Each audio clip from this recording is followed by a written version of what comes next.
Meu amigo torcedor vascaíno, esta segunda-feira começou daquele jeito que só o nosso clube consegue proporcionar, com notícias surgindo de todos os lados e um clima que mistura preocupação, expectativa e aquela dose de ansiedade que acompanha o vascaíno em praticamente toda a reta final de temporada. E a verdade é que o ambiente ficou ainda mais pesado porque os resultados recentes não ajudaram em absolutamente nada. Enquanto o torcedor tentava respirar fundo para encarar mais uma semana decisiva, o Red Bull Bragantino venceu a partida adiantada da rodada e, com isso, ultrapassou o Vasco na tabela, deixando o nosso time mais uma vez numa situação desconfortável dentro do Brasileirão. É impressionante como o futebol muda rápido. Há poucas rodadas, era o Vasco quem rondava as primeiras posições e sonhava de maneira concreta com a possibilidade de brigar lá em cima, enquanto o Bragantino olhava para a parte de baixo da classificação. Só que o momento dos dois virou completamente. O Bragantino engatou uma sequência de vitórias, recuperou confiança e subiu tanto que agora já aparece até como um candidato real a uma vaga internacional. E isso só aumentou ainda mais o peso sobre o Vasco, que precisa urgentemente reencontrar o caminho das vitórias após uma sequência dolorosa de 3 derrotas consecutivas. O cenário para a partida contra o Grêmio passou a ser tratado internamente como decisivo. O elenco entendeu que a quarta-feira representa uma chance de reerguer o time e, ao mesmo tempo, evitar que o ambiente fique ainda mais pressionado. Fernando Diniz terá apenas 2 dias de treino antes do jogo, o que aumenta a responsabilidade das escolhas e torna qualquer decisão ainda mais delicada. Afinal, este período recente foi o último grande bloco de treinamentos que o treinador teve disponível nesta temporada, já que a última data FIFA permitiu uma sequência de dias importantes para ajustar posicionamento, corrigir erros e encontrar alternativas diante das dificuldades do elenco. Só que, mesmo com tempo para trabalhar, Diniz esbarrou em um problema que vem se repetindo: as ausências. 4 jogadores ficaram fora dos treinos e isso complicou qualquer tentativa de montar o time ideal para o confronto contra o Grêmio. Carlos Cuesta, Andrés Gomes, Puma e PH não puderam participar das atividades e isso mexeu diretamente na espinha dorsal da equipe, já que 3 deles são considerados titulares. A situação de Cuesta se tornou especialmente preocupante porque o zagueiro vinha tratando um problema no adutor da coxa e não conseguiu se recuperar a tempo. Ele está completamente fora da viagem para Porto Alegre, algo que obriga o treinador a recorrer a improvisações ou apostar em jogadores que oscilaram muito nas últimas partidas. Nesse cenário, o nome que mais ganhou força para assumir a vaga foi o de Hugo Moura. E, apesar de ser volante de origem, ele já atuou como zagueiro sob o comando de Diniz e chegou a cumprir bem a função em outras oportunidades. Mas a decisão não é simples, porque cada peça puxada para a zaga cria outra lacuna no meio-campo, exigindo ainda mais improvisação do treinador.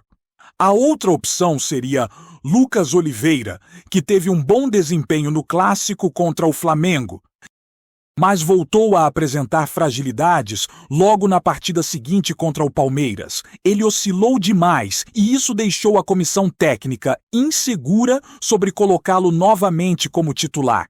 Se Hugo Moura realmente for recuado para a zaga, o meio-campo automaticamente muda de configuração. TT e Cauã Barros seriam os nomes mais prováveis para assumir a função de criação e sustentação da equipe. Mas isso remove a alternativa de improvisar TT na lateral direita, como Diniz costuma fazer quando está desfalcado no setor.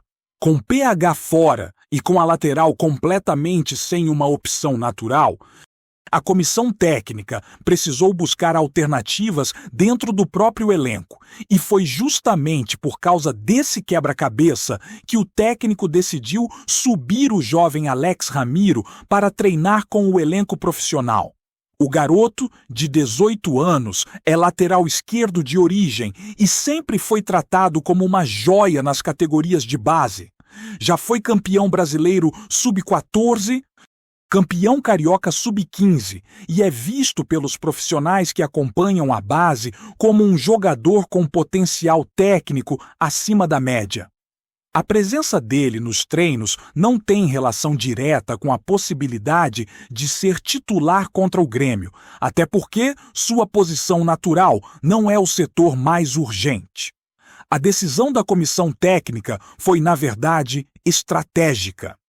Se Leandrinho precisar ser improvisado na lateral direita, Piton e Victor Luiz ficam responsáveis pela esquerda no treino. E Alex aparece como alternativa para completar o grupo de laterais nos trabalhos táticos, mantendo a estrutura necessária para simular situações de jogo.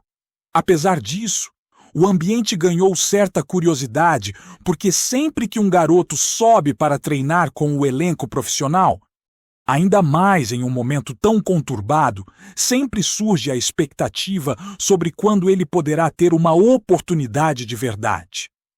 Alex tem contrato até abril de 2027 e é tratado internamente como um nome a ser lapidado com cuidado, porque sua evolução tem sido constante. Enquanto o time tenta se reorganizar dentro de campo, a pressão fora dele também aumentou, principalmente sobre o treinador.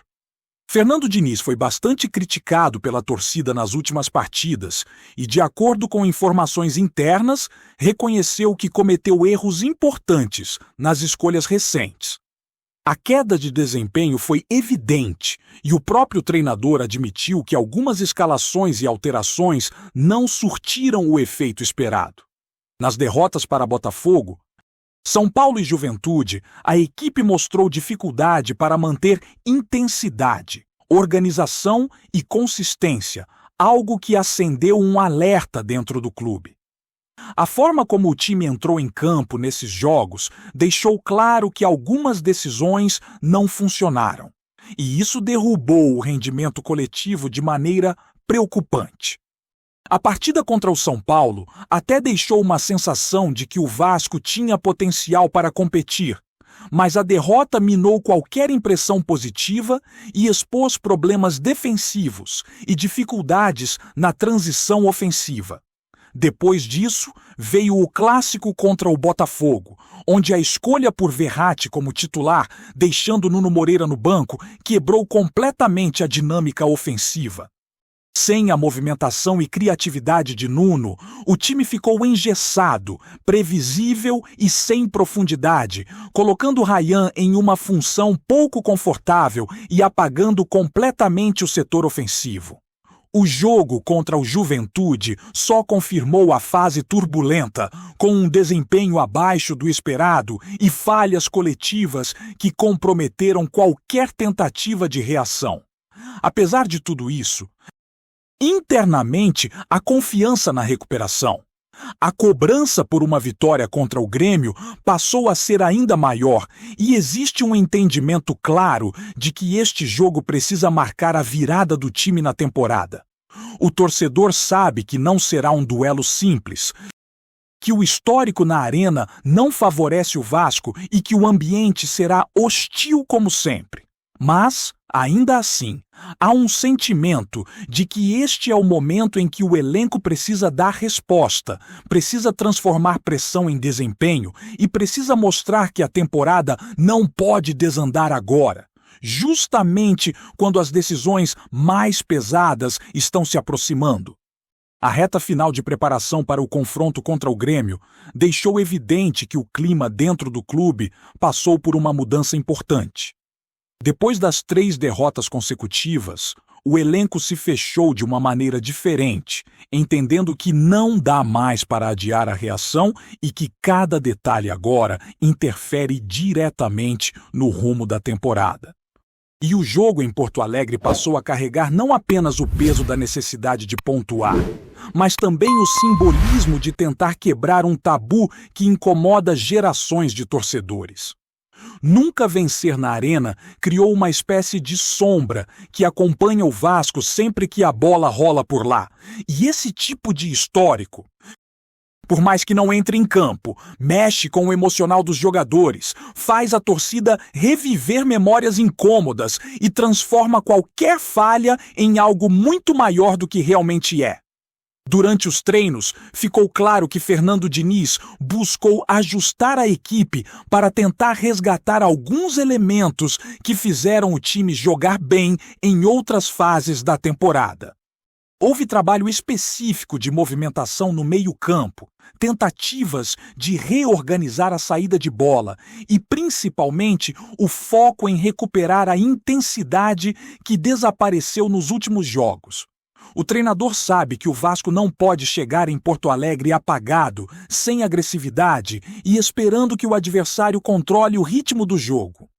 A mensagem passada ao elenco foi de que o time precisa ser mais ousado, buscar o jogo, pressionar quando conseguir e não aceitar que o Grêmio dite o andamento da partida.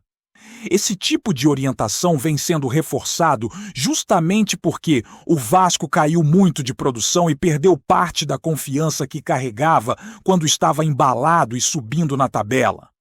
O torcedor sentiu isso e, mesmo machucado com as últimas rodadas, ainda tenta enxergar alguma luz. A verdade é que o jogador também percebe essa energia e tudo que envolve o ambiente do clube. Não é exagero dizer que esse confronto virou uma espécie de marcador mental. Ou o Vasco reage agora, ou corre o risco de ver a parte final do campeonato virar um pesadelo. E essa sensação ajudou também a acender o alerta entre os líderes do elenco. Jogadores mais experientes chamaram a responsabilidade, conversaram com os mais jovens e reforçaram que momentos ruins fazem parte da temporada, mas que cabe a cada um transformar essa fase. Foram dias intensos de conversa, cobrança e também de apoio, porque todos entendem que o peso emocional das derrotas foi forte e abalou alguns atletas que vinham mantendo bom rendimento.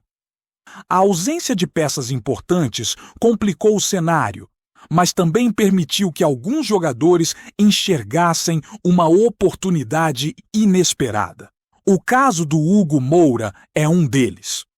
Se for mesmo confirmado como zagueiro, será mais uma chance de mostrar que consegue ser útil em diferentes funções e que pode ajudar o time em momentos decisivos.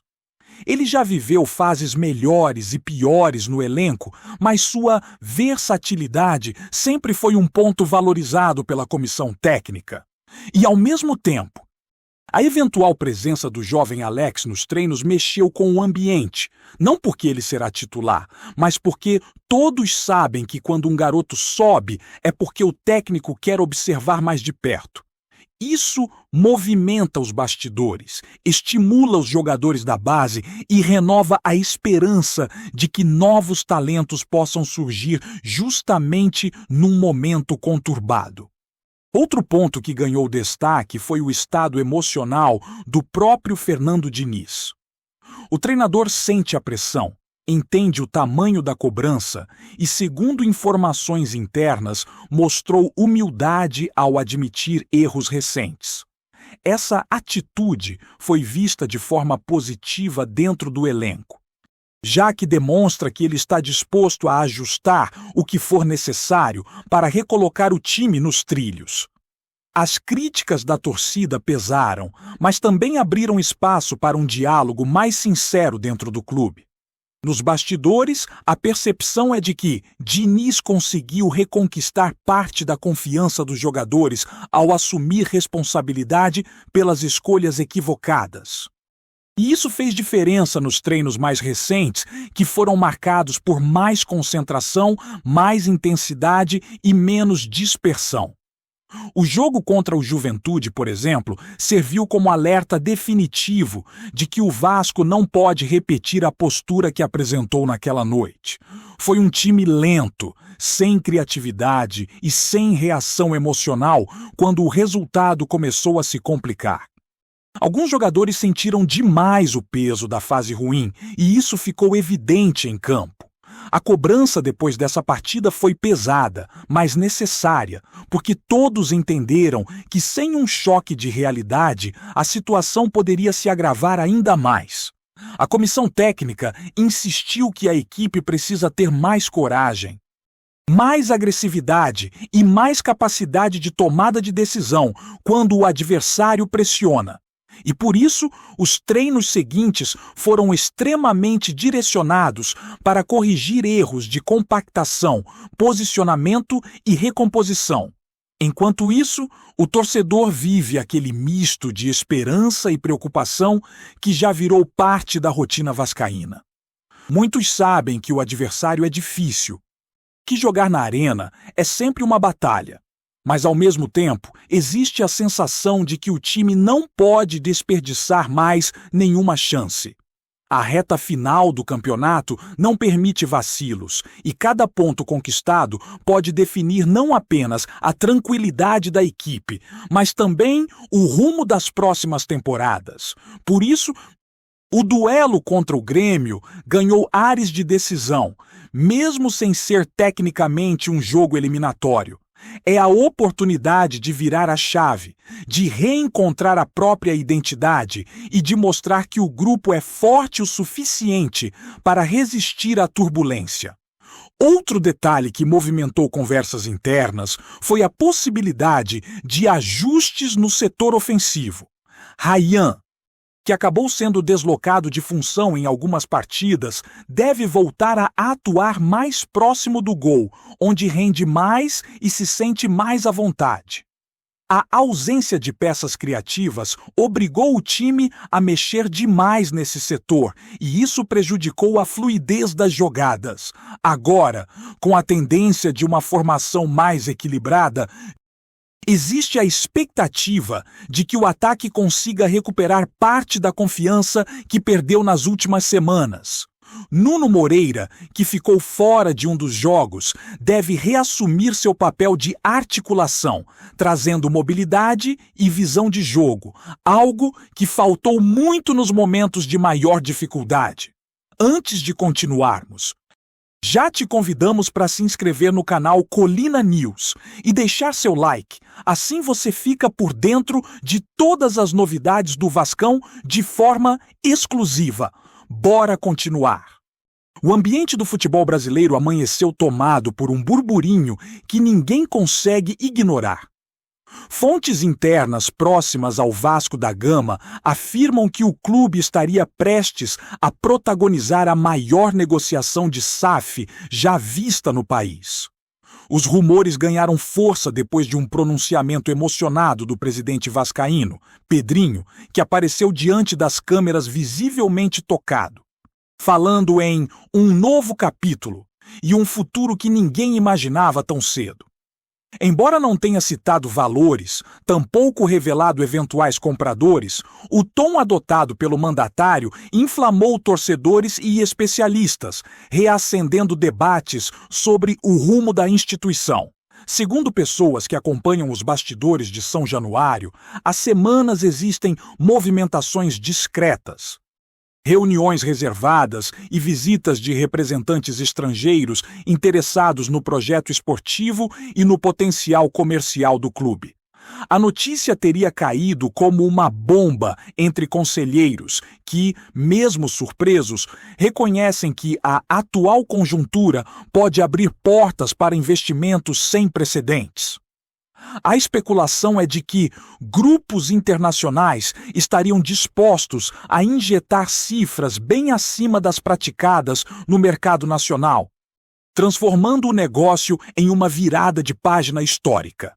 O que mais chamou a atenção foi o semblante de Pedrinho ao declarar que o Vasco precisa pensar grande, maior do que nunca. A frase, carregada de emoção, soou para muitos como uma confirmação velada de que algo grandioso está a caminho. Nos corredores do clube, funcionários falam em expectativa. Enquanto torcedores tentam decifrar cada palavra, cada gesto, cada silêncio do presidente. Se concretizada, a venda se tornará um marco no futebol brasileiro, não apenas pelo montante especulado, mas pelo impacto esportivo e político que pode provocar. Por enquanto, tudo permanece envolto em mistério. Mas a sensação dominante é de que o Vasco está no centro de uma tempestade de rumores que só deve aumentar nas próximas horas, alimentando a imaginação de milhões de apaixonados. O gigante, ao que tudo indica, prepara um movimento capaz de sacudir o país. Trazemos notícias atualizadas do Vasco todos os dias. Inscreva-se no nosso canal e dê um like para continuar recebendo notícias exclusivas. Compartilhe também a sua opinião sobre essa notícia nos comentários. Isso é muito importante para o Vasco da Gama. Até o próximo vídeo!